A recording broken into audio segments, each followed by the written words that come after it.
What is up, Xaliter here. The Philosopher skill tree is a must pick for Chakram builds and a great option for mage builds. The Philosopher trainer is located in Monsoon, on the platform to the right as you walk towards the Temple of Elat.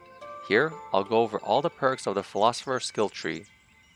Tier 1 skills are skills that are available to anyone. You just need to have the silver to pay for the skills, and you do not have to worry about using your limited breakthrough points, so there is no harm in just buying these skills to experiment with them. You may see this little bar that is connecting these two skills right here. This means that you have to buy the bottom skill in order to buy the top skill. Chakram Pierce is an active skill that requires a Chakram equipped and the Discipline boon. It costs 5 mana and has a cooldown of 6 seconds. After casting Chakram Pierce, it launches the Chakram forward in a straight line, possibly hitting the enemy twice and piercing through enemies, dealing 1.0 times the Chakram's damage and 1.0 times the Chakram's impact for each hit. This skill does not allow for the Chakram to be launched up or down sloped surfaces, so it might be a good idea for the player to make sure to be on the same level as the enemy to prevent any misses. Chakram Arc is an active skill that requires a Chakram equipped and the Discipline boon. It costs 8 mana and has a cooldown of 12 seconds. After casting Chakram Arc, it launches a close-ranged sweep attack in a cone shape in the area in front of the player, dealing 1.5 times the Chakram's damage and 4.0 times the Chakram's impact. This skill hits each enemy in its area of effect, allowing the player to knock down multiple enemies at the same time.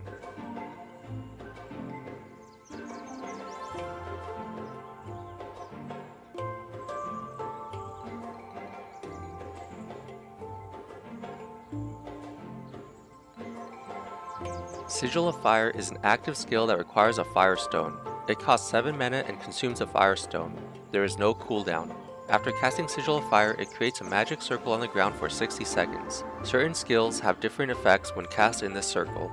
While this skill can be bought from the Philosopher skill tree, it can also be gone for free when first unlocking mana. Casting Sigil of Fire and then Spark, which is a universal skill learned after getting mana, results in the Fireball spell, which launches a fast-moving fireball projectile dealing 60 fire damage and 60 impact and inflicting burning, which deals fire damage over time.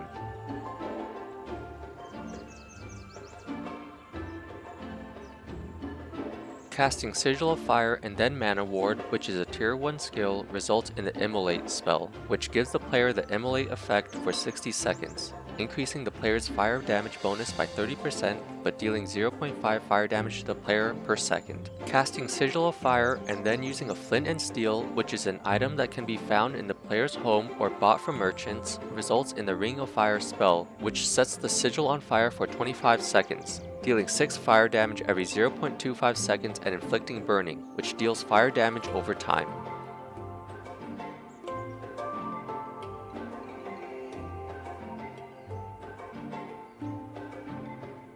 Mana Ward is an active skill that gives the player the Force Bubble status effect, which means that for 4 seconds the player becomes immune to all normal damage, but decreases the player's impact resistance by 50%. The player can still be damaged by raw damage, which is a very rare type of damage that an endgame boss and an endgame enemy in Caldera can deal, falling damage, bleeding, and diseases.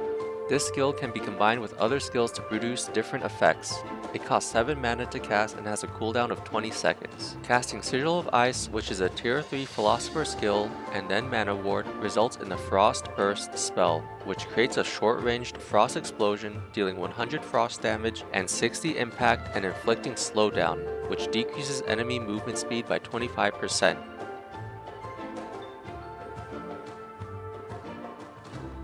Casting Blood Sigil, which is a tier 3 Hex Mage skill, and then Mana Ward, results in the Gift of Blood spell, which gives the player the Gift of Blood effect for 60 seconds at the cost of increasing the player's corruption by 3%. With this effect, it decreases the player's health by 1 per second, increases player's physical, frost, and decay damage by 15%, and gives a nearby ally such as a second player in co-op or summon ghost the Gift of Blood ally effect, which increases the corruption by 6% to give them 2 health regeneration per second for 10 seconds. Casting Sigil of Fire, which is a tier 1 skill, and then Mana Ward, results in the Immolate spell, which gives the player the Immolate effect for 60 seconds, increasing the player's fire damage bonus by 30%, but dealing 0.5 fire damage to the player per second. Tier 2 consists of a single skill, To buy this skill, you must use a breakthrough point, meaning that you are locked into the skill tree as one of your 3 skill trees. It's a good idea to have at least a general idea of what build you are trying to go for before you use your breakthrough points, as you cannot get them back after you use them. Leyline Connection is a passive skill that makes it so the player regenerates 0.34 mana per second constantly.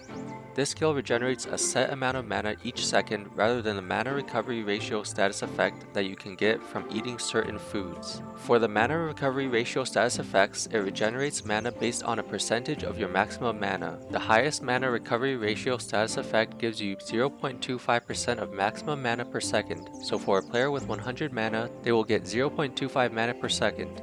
Players with more mana will recover mana faster, and players with less mana will recover mana slower. In order for the highest mana recovery ratio status effect to reach the mana recovery of the Leyline Connection skill, the player will need to have at least 136 mana. With this mana regeneration, this skill is great for builds that want to spam spells against the enemy. Tier 3 skills are locked behind the Tier 2 skill, meaning that to unlock the Tier 3 skill in the skill tree, you have to use a breakthrough point to unlock the Tier 2 skill of the same skill tree. Again, it is generally a good idea to have an idea of what build you want to go for before you choose Tier 2 and Tier 3 skills. Some Tier 3 skills are sitting right next to each other. When you see this, it means that the two skills are mutually exclusive, and if you choose one, you cannot choose the other. Again, there is this little bar that is connecting these two skills right here. This means that you have to buy the bottom skill in order to buy the top skill.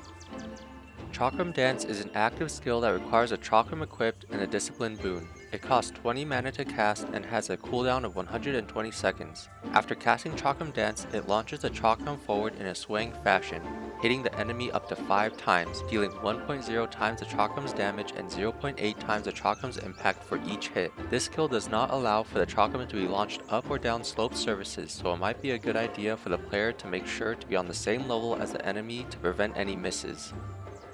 Sigil of Ice is an active skill that requires a cold stone. It costs 7 mana and consumes the cold stone. It has no cooldown.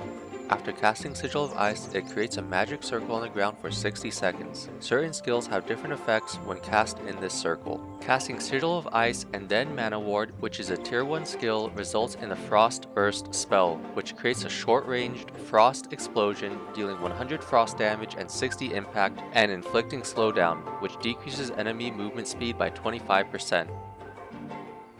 Casting Sigil of Ice and then Push Kick, which is a universal skill that the player knows at the beginning of the game, results in the Frost Kick spell, which creates a short-ranged frost explosion, dealing 60 frost damage and 50 impact and inflicting slowdown, which decreases enemy movement speed by 25%.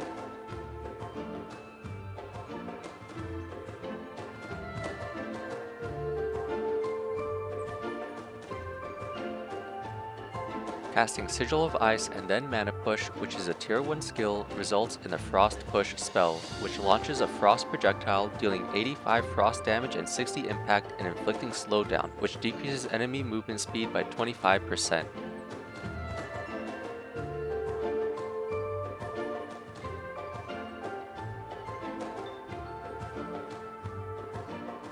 Fire Affinity is a passive skill that increases fire resistance by 20% and increases fire damage by 15%.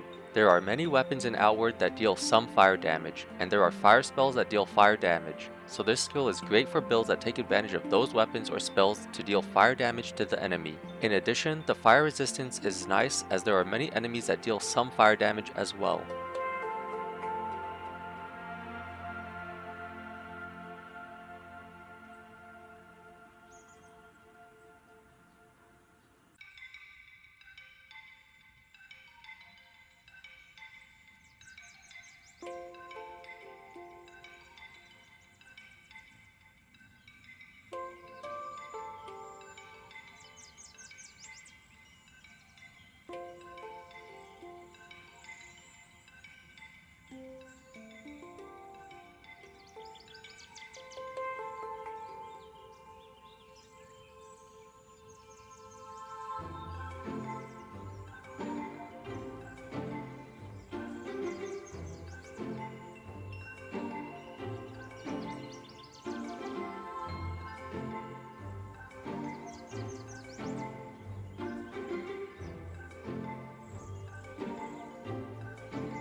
In my opinion, the Philosopher skill tree is a must for Chakram builds and is a great option for mage builds.